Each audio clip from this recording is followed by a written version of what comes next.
그만큼 전공심화 할 때 학종으로 지원할 거면 전공심화는 필수적으로 하셔야 된다라는 점, 그 점 꼭 기억하실 필요가 있습니다.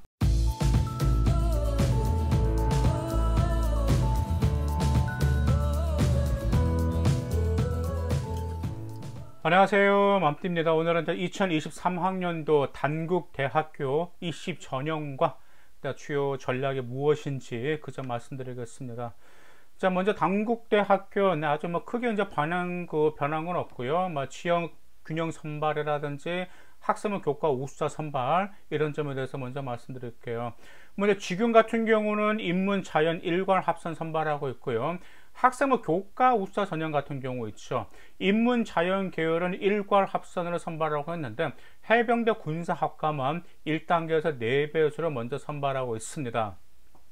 그 다음에 이제 학생부 종합전형 DKU 인재죠. 단국대학교의 학생부 종합 DKU 인재인데, 자, DKU 인재에서 이 두 가지로 나눠지게 됩니다. 이 점 좀 보셔야 돼요. 자, DKU 인재 창업 인재와 고른 기회 학생, 그다음 사회적 배려 대상자, 그다음 취업자 DKU 인재는 일괄 합선 100%로 선발합니다. 그런데 의학 약학 계열과 문해 창작과 그다음 소프트웨어 인재, 이런 DKU 인재는 1단계 3배에서 선발하고 있고요. 2단계에서 면접 30%로 최종 합격자를 선발하고 있습니다. 자, 그러면 DKU 인재와 소프트웨어 인재, 자, 서류 평가는 어떻게 될까요? 단국대학교에서 명백히 이렇게 명시했습니다.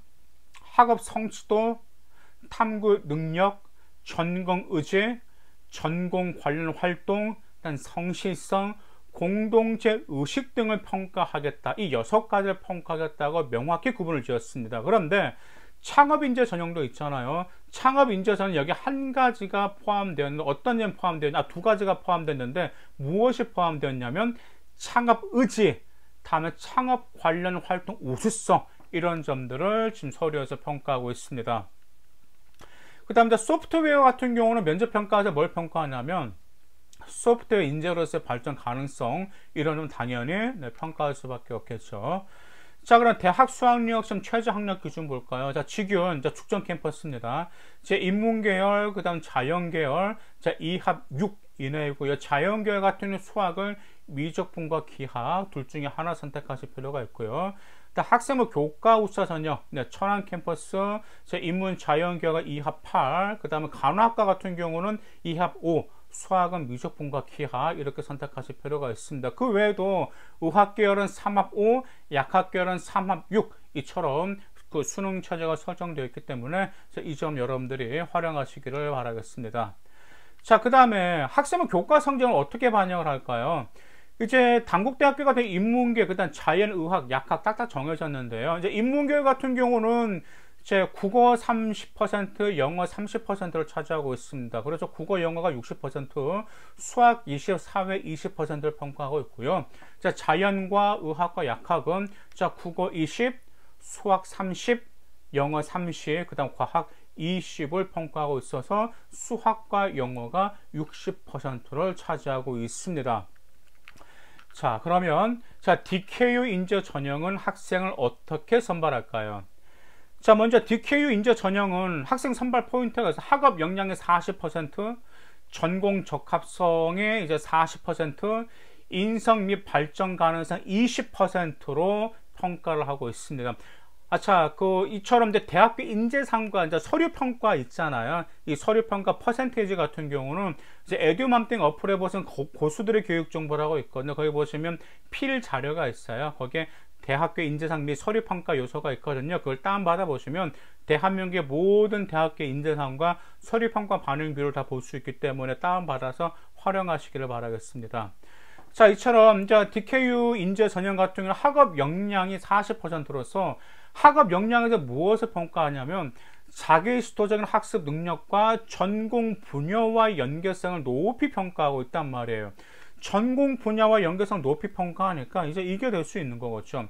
자기주도적 학습 능력이란 당연히 내신도 좋아야 되고 학업 역량도 있어야 되겠지만 그 학업 역량을 발전하는 과세특에서도 연계성이 어느 정도 따라줘야 된다는 점입니다. 무슨 말씀 이해가시죠? 그래서 DKU 인재 전형에서 학업 역량 40%는 전공 관련 활동을 평가하고요. 학업 관련 활동을 평가하고 창체 활동과 과세특에서 독서를 활용한 활동은 매우 유심히 본다라는 점 기억하실 필요가 있어요.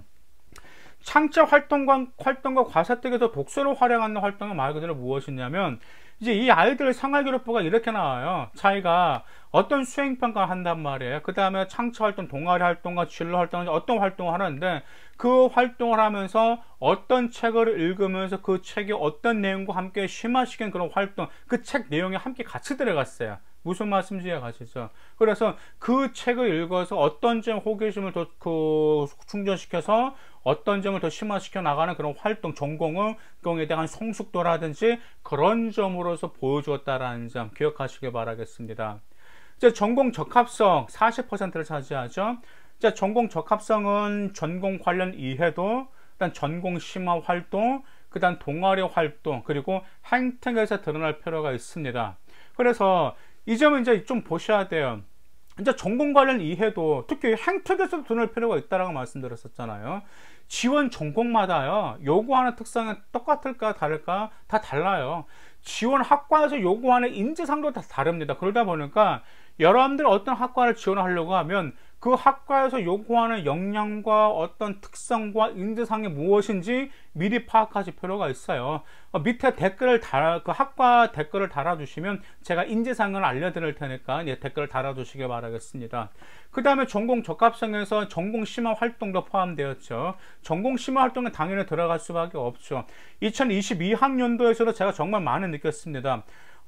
그 비교과는 약간 평범해요. 근데 내신은 괜찮은데 학종으로 지원해서 1차 광탄 학생들이 많았었어요. 근데 반면에 내신은 조금 부족한데 자기 전공과 관련해서 심화시킨 학생들 같은 경우는 소신 합격, 우주 상연 합격한 학생들 굉장히 많았습니다. 그만큼 전공 심화할 때 학종으로 지원할 거면 전공 심화는 필수적으로 하셔야 된다라는 점, 그 점 꼭 기억하실 필요가 있습니다. 다음에 인성과 및 발전 가능성이 있죠. 여기에서는 진짜 여러분 독창성 문제 해결력을 보여줄 때 종종 변별력이 발생했거든요.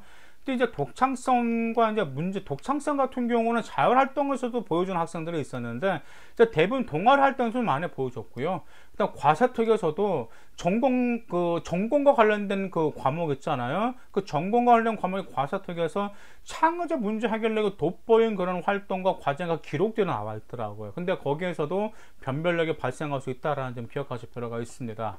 자, 그러면 DKU 인재 전형을 단 하나로 정의하면 무엇일까? 네, 단어 하나를 딱 꼽자 하면 창의성입니다. 그래서 창의성을 평가한다. 왜냐하면 지금 딱 보시니까 독창성, 문제 해결력, 그다음 전공에 대한 인재상의 그 요구라든지 그 모든 게 창의성과 연관이 있단 말이에요. 그래서 창의력을 나타낼 수 있는 잠재력과 그 다음에 창의성을 발휘할 동아리 활동이나 그냥 팀별 활동에서 보여줄 때 유리하다라는 점 기억하실 필요가 있습니다. 일단 발전 가능성은 이제 당국대 같은 경우는 리더십과 그다음 팔로우십을 평가하고 있습니다. 이제 팔로우십이라는 것은 이제 아실 거예요. 제가 종종 그러는데 아이들에게 독불장군 리더십으로 종종 보여주는 그런 기록들이 있는데 그런 것은 제가 좀 자제하라고 그래요. 왜냐하면 세상은 이제 요즘은 독불장군 리더십이 좀 그러잖아요. 그러다 보니까 팔로우십 리더십을 좀 같이 보여주면 좀 상기부가 굉장히 확 살아나거든요. 팔로우십 리더십은 자기가 무엇을 하자라고 하면서 팀원들을 이끄는 게 아니고요. 팀원들이 스스로 할 수 있게끔 계속 동기부여해주고 땔감과 같은 역할을 해주는 게 바로 팔로우십 리더십이란 말이에요. 그래서 그 팔로우십 리더십도 보여줄 필요가 있어요. 그리고 학년이 올라갈수록 자기 주도적 학습 능력을 보여줄 필요가 있고, 동아리 활동과 진로 활동과 또한 연계성이 있을 때도 발전 가능성이 좋다라고 평가받을 수 있다는 점, 그 점도 기억해 주시기 바라겠습니다. 자, 단국대 DKU 인재 전형 같은 경우는 내신은 다소 부족해도 전공 관련 교과 학습과 전공 관련 비교과 활동 및 과세특에서 역량을 보여줄 때 합격한 사례가 많았습니다. 그래서 평균적으로 2등급 후반에서 3등급 중반이 많이 합격하였기 때문에 DKU 인재 전형 학종으로 준비하신다라면 오늘 말씀드린 것 학업 역량과 전공 적합성을 어떻게 어필하실지 잘 계획하시길 바라겠습니다. 감사합니다.